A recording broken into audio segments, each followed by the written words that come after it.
need to say this first. If your phone rings close to midnight on New Year's Eve and you don't recognize the number, do not answer it. Last year I did. I was alone that night. Not lonely, just alone. Everyone I knew was out celebrating, and I'd stayed home because I was exhausted from work. The house was quiet. Too quiet. I remember checking the clock. It was almost 11. That's when my phone rang. Unknown number. I almost ignored it. Almost. But something about the timing felt intentional. So I answered. "Hello?" There was breathing on the other end. Slow. Controlled. Then a man's voice said calmly, 11 o'clock is coming. The call ended. I stared at my phone, confused. When I looked up at the TV, it had just turned 11. I tried to laugh it off. Probably a prank, I told myself. Someone messing around on New Year's Eve. But my phone rang again. Same number. This time, the voice didn't bother with small talk. "You're sitting on the couch. Blue cushion, remote in your left hand."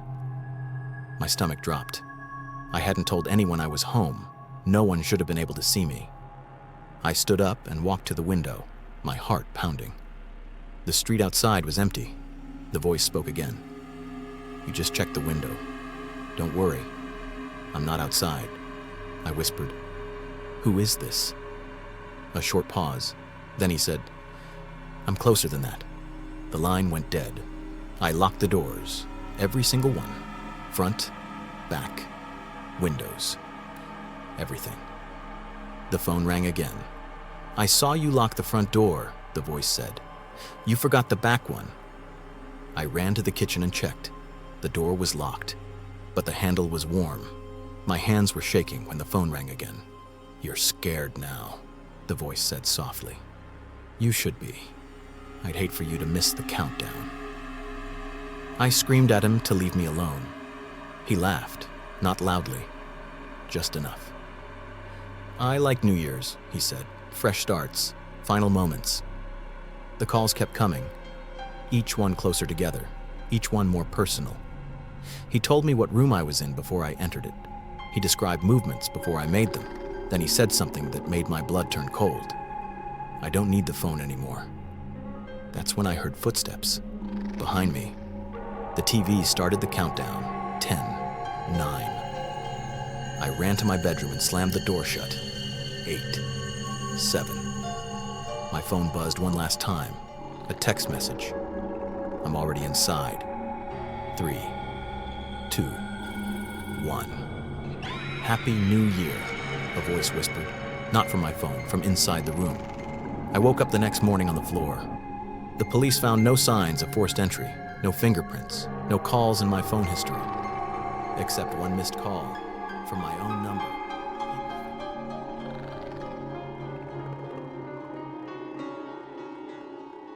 People think being alone on New Year's Eve is depressing. They're wrong. It's terrifying. I stayed home while everyone else went out. I wanted a quiet night, just food, TV, and sleep.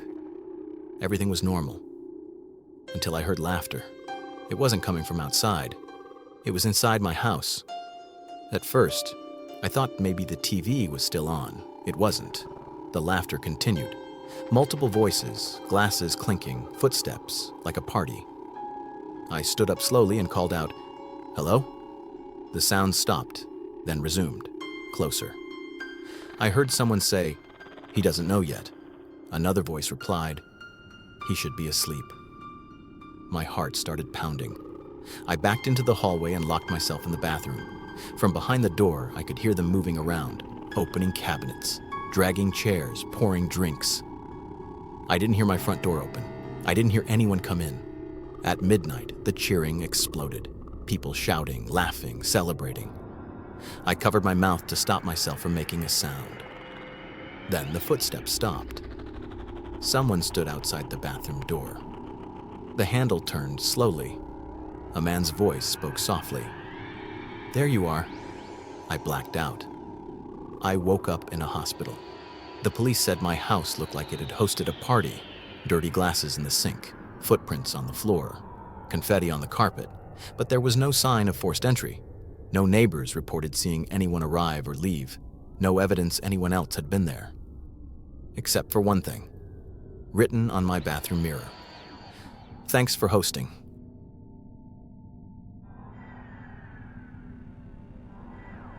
Every town has a secret. Mine loses people every New Year's Eve. At the same time, every year. No bodies, no clues. Just gone. Last year I decided not to sleep. I wanted to know what happened. As midnight passed, things started to feel wrong. My phone lost signal. The clock stopped matching. The air felt heavy, like the town was holding its breath. Then I heard knocking. Not random, organized. One house at a time. Slow. Patient. It stopped outside my door. A voice whispered through the wood. "Let us in." I didn't move. Minutes passed. The knocking continued down the street. Then silence. The next morning, someone was missing again. This year, I prepared. Lights off, doors locked. No sound. When the knocking started, I stayed still. Until I heard it. From inside my bedroom. Knock. Knock. My own voice whispered, "You can't hide forever." That's when I understood the truth. No one survives New Year's Eve here. They're replaced. And now, it's my turn to knock.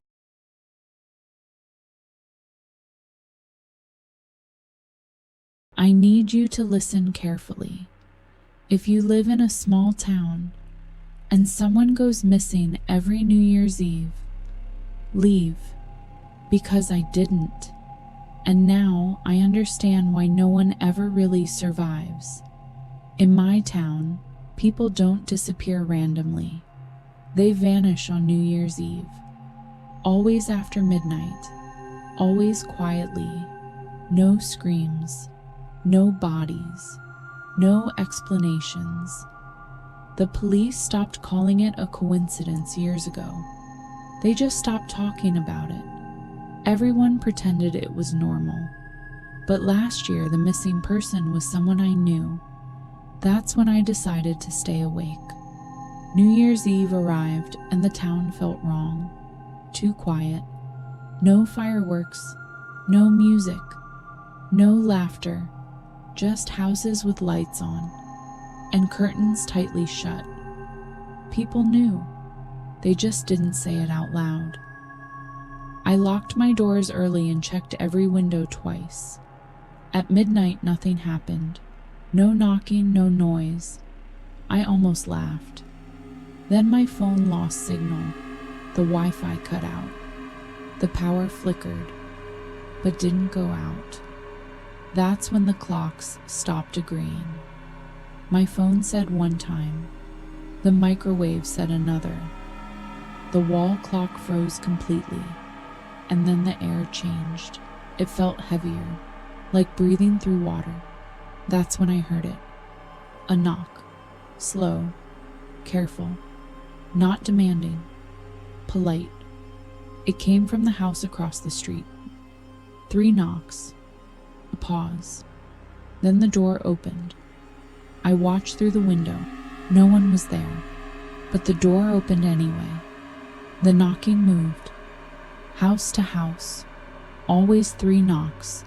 Always followed by a door opening. Some doors opened easily. Others hesitated.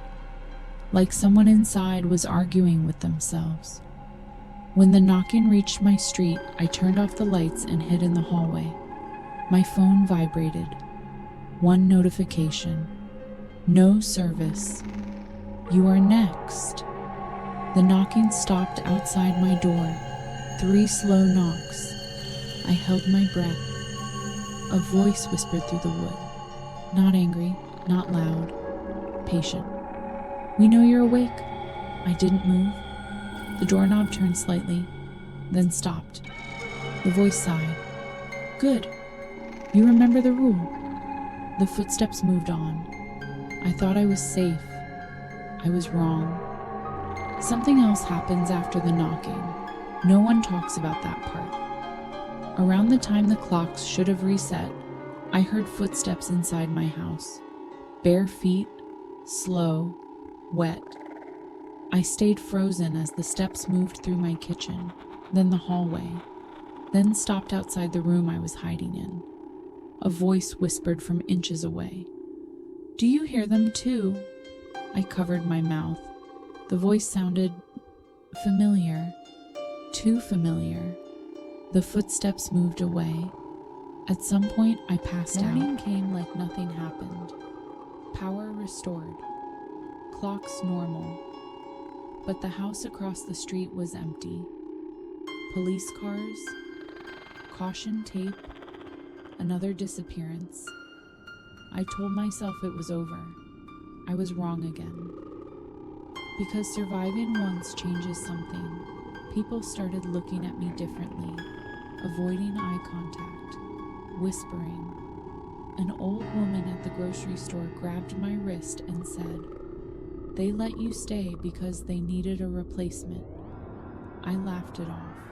I shouldn't have. This year, New Year's Eve came faster than it should have. The town was quieter than ever. This time, I didn't just lock the doors. I stayed in my bedroom with the lights off. At midnight, the knocking began again, but it wasn't outside. It was inside the walls, behind the mirrors, under the floor. Then I heard it. Knock, knock, on my bedroom door. My phone lit up. One message. "It's your turn to answer." Before I could move, the door creaked open, and standing there was me. Same face, same clothes, same voice. It smiled and said, "Don't worry, you'll understand soon." That's when I realized the truth. The missing people aren't taken, they're replaced. And now, I'm the one knocking.